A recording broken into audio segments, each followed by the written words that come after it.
So the basic concept of this project is going to involve putting a weather radio up to my fire alarm control panel. Well, for my system, as you know, we've got the fire panel, and then we've got a power supply can that I have, I guess you could say, retrofitted a bunch of modules into, and a control chip, which controls all the voice stuff. And then we're gonna throw the radio into the mix. So there's a couple ways that this can be done. As you know, most weather radios do have an external alert jack, just to add a strobe or a pillow vibrator whenever an alert comes in, just to get your attention.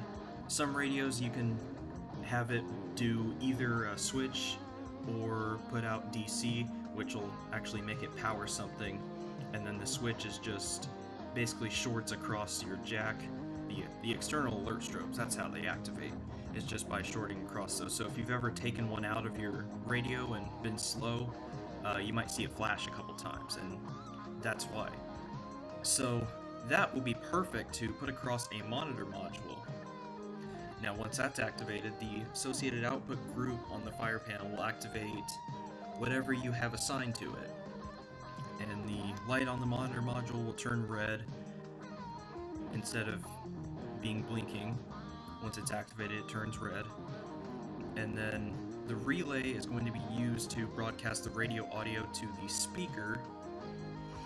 And it's also going to take control away from the control chip that I'm using. Because before, I just had the audio coming out of the control chip going straight to the speaker with no break in it. But now, I'm going to have the radio to where it overrides that. And I'm isolating the lines totally by putting both the lines go into the speaker on both of the common terminals, and then the control chip wires are going to the normally closed, and then the radio is going to the normally opens, just because I'm not going to be using the radio to broadcast over the system all the time. Most of the time it'll be done by the control chip. Another way that you could do this is just by using the relay. Instead of putting the radio audio to the speaker, you could use it to activate a message on the control chip, just like a general alert that says there's a severe weather alert and be prepared to take shelter as appropriate. Or there's another one, maybe you find a tornado message, you find one that says take shelter as appropriate, or tune to local radio and television stations. That's what you could use that for. And then if you wanted to get really fancy, you could use something that's called a control module. And what this does is it provides a supervised NAC. So this requires the use of external power, and it also uses an end-of-line resistor. Without either of those things, the module will be in trouble, because it has to have a constant source of external power, and it has to have the resistor at the end of the line at all times. So let's get over to the workshop. So we've got some wires snipped up. We found this one, and then we found this gray one right over here. This is what we're going to be putting into the monitor module. That is what we're going to be putting through the speaker output. And we're actually going to have it go through the extra relay that I have in there to the speaker. And right now he's just testing for continuity to figure out which wire goes to which part. I was trying to get this to see if it would detect voltage coming out of the headphone jack. The headphone jack. Yeah, that's not doing anything. Now you're looking for capacitance or hertz. That's not even close. Doesn't do frequency like that. All right, so we are doing some proper testing to make sure we don't blow anything up.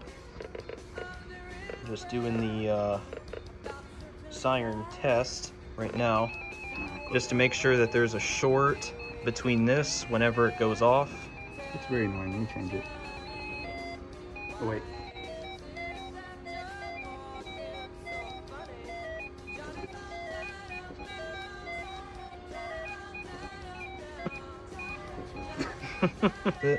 There we go. There you go. Stop. Yep, that is a short. And then once you turn it off, no short. There you go. So this will be for the monitor module. There, you see? We got that put on there, so now... Heck yeah.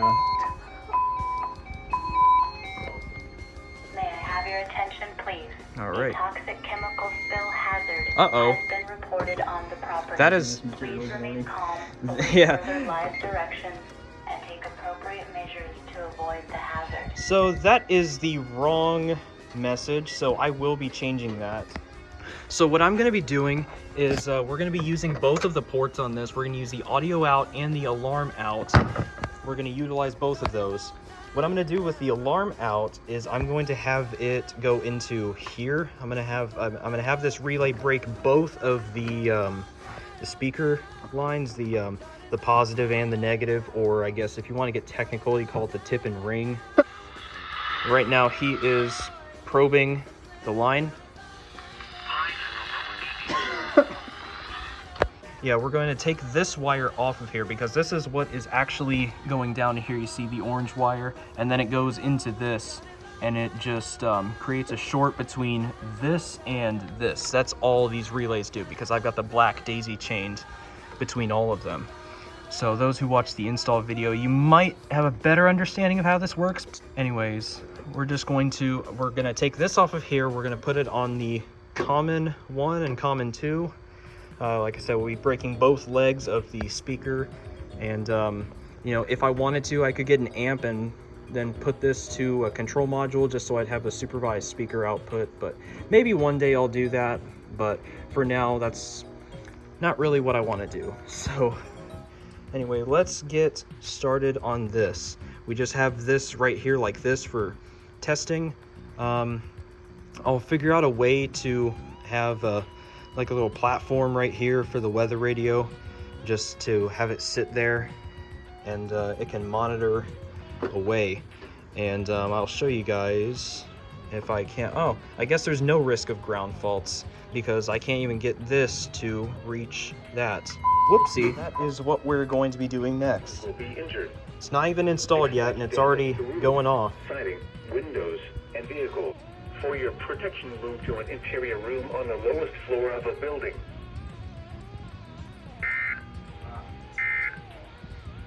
So I bet you this is what all the crayon eaters at Lackland are hearing right now. Alert. This is a mass notification system. There is a severe weather alert. Please be prepared to take shelter as appropriate. So we've been having a problem with this wire where it's just like shorting across being plugged in. We did get that alert, but that's not actually what's doing it. So like we were putting the we had it switched so that the exposed one was on the top, and then see, it's doing that. But if we put it on this way, it's no longer doing that. So this is how we're gonna have to do it. So I mean, okay, whatever, fine, weirdo. So yeah, that's how we're gonna have to do this one. So just a little word of advice for those of you who are gonna do this yourselves. It is polarized, I guess, and got my helper. He's just fixing it up. Fire alarm language. My helper over here. Yep. Technically, he does have a license and I don't. Oh my goodness! Dude. Ah. Freaking broke it. Should be fine. This no, it's not. is a true fire alarm guy, or as I say, a fat. Alright, so just getting the resistor on there. Yeah, we've got the point disabled just so it doesn't keep going into alarm. Hopefully now it will behave the way that we want it to. So now we just take this. That's what I love about these. Just sits in there like that. Go in here. Test real quick. Yeah, go for it. Oh, you're okay. There you go. That does work. Usually I wouldn't think it would work with that. My strobe hooked up. And it freaking... And there you go. Flashing. I was like, damn. We're going to go ahead and re-enable this point. Disable enable point, internal SLC. module and go ahead and enable that. And we are back to normal. That's one part of it. The next part, moving this up to here, and then the audio coming out of this is also going to go up to this. And then the audio coming out of here will go to this as well. No way. Well, there you go. For your protection, move to an interior room on the lowest floor of the building. Okay, you guys have no idea how happy I am right now. My phone just died at the end of that last clip. I thought I lost that video. I thought it got corrupted. I was so incredibly pissed. So thankfully we brought it back, and I did not lose that last clip. Oh my gosh. All right, so now that we've got that situated, let's go ahead and take the wires out of here. And I already cut the zip ties, so you can just pull this up and over through to this. So yeah, you can see it's quite a mess back there. Yeah, but we try and make it look as best as we can. And we've got a chicken in here going after little bugs and stuff. Now I'm just gonna have him take both of those off, because both of these actually go back to the voice control card. This one too? Yeah, that one too. And if you short those two together, it'll actually play the message, and that's how it works. So I'll have to just take that black wire going from that module right there, and just have to put it back. But of course now it's not actually wanting to do it. So yeah, because the speaker is not landed on there. Oh. So yeah. Crazy, dude. I can't even freaking comprehend how all this is wired. There's a little bit to it. Shoot, I've wired my boards like, so for those of you guys who do not know, I had the same sort of system. It was an alert strobe. Dude, I freaking wired the board and I didn't even know how I wired it. So every time I tried to troubleshoot it, I was like tracing wires every single time. And that's why we're here now. That's why you draw stuff out. Like, this is why I put this whole system together, because of that system that you built. Oh yeah, that's right. Inspired by GeauxPJLifeSafetyfor. Alrighty, so I've got those landed on the commons, and something I just thought about, we're probably most definitely gonna have to put an amp in front of that at some point, but just for testing purposes, we'll do this. Just the way that we're doing it, we'll keep doing it this way. So I'm gonna run another wire up through here. This is going to come from the output of this, so that way the M&S will still work. And then whenever this switches, it will actually output the audio from the radio out to the speaker. And the chickens are in here again. Alrighty, so this right here, oh geez, you can see it got nicked, but that's okay. That's okay. We can work with that. This is just gonna go just like that. So that is how we have that set up. So the common is what is going to be going out to the speaker. The normally closed is what is coming out of here, but whenever this goes off, these are both going to switch, and then it's going to put the radio to the output instead of the control card right so there. We've got the radio output hooked up to here, so you can see I've got all the reds on 2, all the black is on 1. So just go ahead and put this back, and then we will put these other 2 back in here as well. And then hopefully once we're done doing all this shoving, we won't have any ground faults. At least not on my SLC. That would not be fun. The way you do it is just by that. Yeah, there you go. Yeah, I can hear it. You can barely hear it. So I was right. We are gonna have to use an amp. I guess that's acceptable. So there you go. So now we will see if and when. Now, actually, let's test this. When and if another alert comes in. Yeah, and then it shuts off. Dude, that's awesome. There it is. That's funny. All right, so the previous alert expired. That's unfortunate, but let's go ahead and just kind of simulate what would actually happen. So we'll do siren test.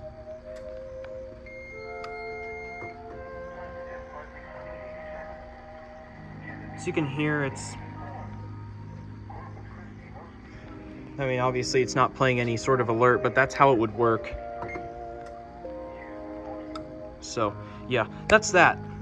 So, thank you, Philip, for coming out and helping me with this. This was awesome. I've been wanting to do this for a very long time. So, living in the country has been really good to me so far. I should get an APS. You know, doing stuff like this, it doesn't get much better than that. I will put out a tutorial showing, you know, just what I did for, you know, if I were to do this in the software instead of right here. But basically, I changed this to weather alert. I changed that to weather manual. I got rid of the CO entirely because that never came to fruition. So maybe one day I'll add that in. But for now, this is what we've got, and I am very happy with it. This was a very, very fun project. Okay, so apparently, according to this guy, the strobe will keep flashing if you have one until the last tone plays. So we're gonna go back into panel programming, wait for it to initialize. Oh my god! Let's try group. All right, alert strobes, weather manual, weather alert. This one, it's got to be this one. Yep, here we go.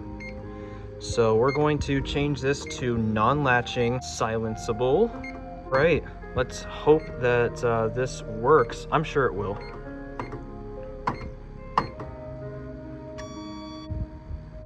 Waiting for initialization again. All right, and system's normal while the SLC initializes. Let's listen to what's going on.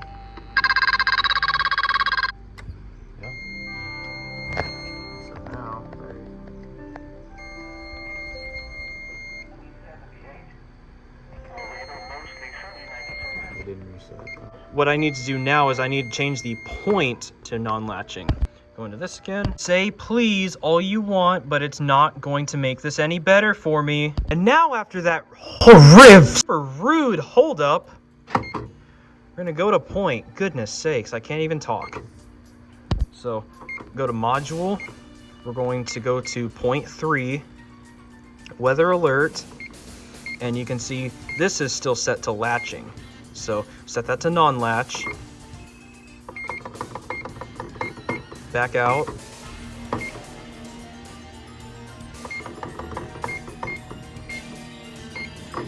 And then go ahead and do that again. Weather Service has issued severe thunderstorm watch number 121, effective until 5 p.m. Central Daylight Time Saturday. This watch includes the following counties: Bandera, Luna, Conao, Kindu, and Medina. Remember, a severe thunderstorm watch means the conditions are favorable for the development of severe weather, including large hail and damaging winds in and close to the watch area. While severe weather may not be imminent, persons should remain alert for rapidly changing weather conditions and listen for later statements and possible warnings. Stay tuned to our weather radio, commercial radio, and television outlets, or internet sources for the latest severe weather information.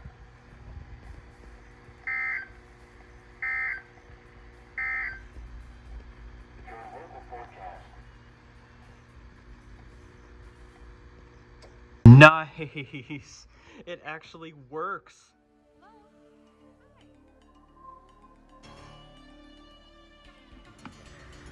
All right, so as y'all saw, we had a little severe weather event last night, and the system does work. That's awesome. but as you can hear, it's still pretty quiet, and whenever I have it at full volume, the audio is not as clear and it starts to peak a lot. So in order to caveat that, what I've got here is an audio amplifier. This is just a little one that you would use for a car, or in this case, you know, my MP3 player. So if we take a look at what's in here, it's just a very simple little 2-channel stereo amplifier, and it is high fidelity, so that's always good. That's always a plus. So right here, I might have to get onto these guys because they said it's supposed to be frustration-free packaging, and it also didn't come with the power adapter. So I'm probably gonna have to rip into somebody about that. This is what we're going to be using instead of the cable going straight from the radio to the relay,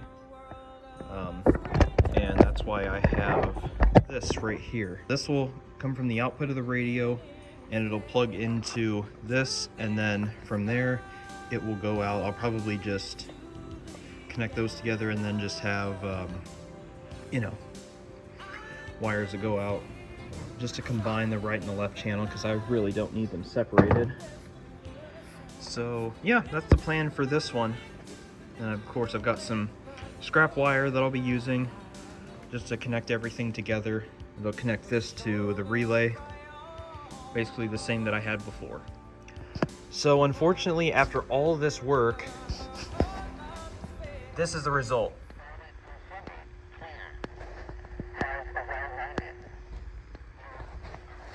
So yeah, new part on order. Okay, so I've got this shorted. Check out what I did. I moved the red over to the white and didn't plug the white one back in, and now it works great. All right. So awesome.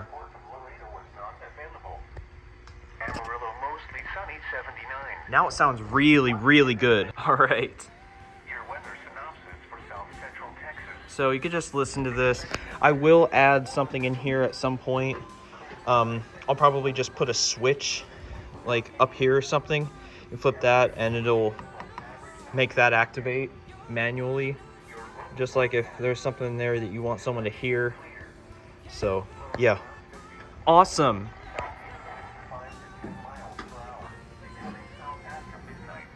And then of course, clear that. And the relay clicked off. There you go. I guess that's it. So the reason that I had to mount this to here, I really wanted to have it in here, and I tried to, but neither of these outputs are isolated from each other.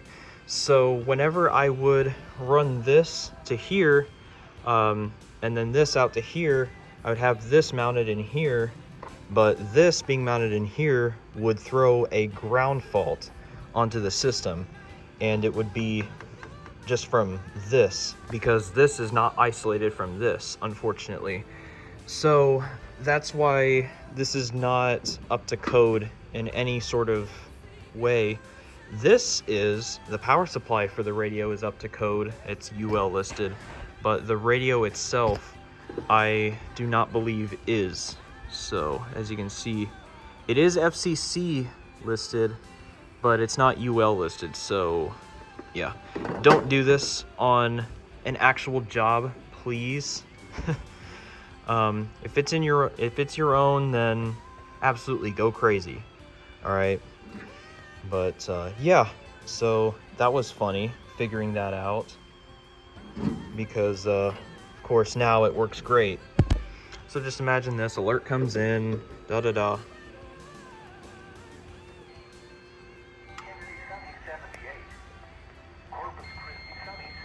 And then alert clears. There you go. That's pretty much the gist of how that works. And I did have to put a separate power supply for this thing, unfortunately. So not super happy about that, but whatever. I've got the space for it. I could also rewire this to be on the fire alarm circuit. I probably will do that just because that's, you know, basically what all this is using. At some point I'll probably just house everything in here and then run the power from this over to here just to clean it up. I definitely should do that just because, you know, I have the means to. Just not through that one because that's against code and I wouldn't really want to do that anyway. So, yeah. Anyways, I guess that's it for this project.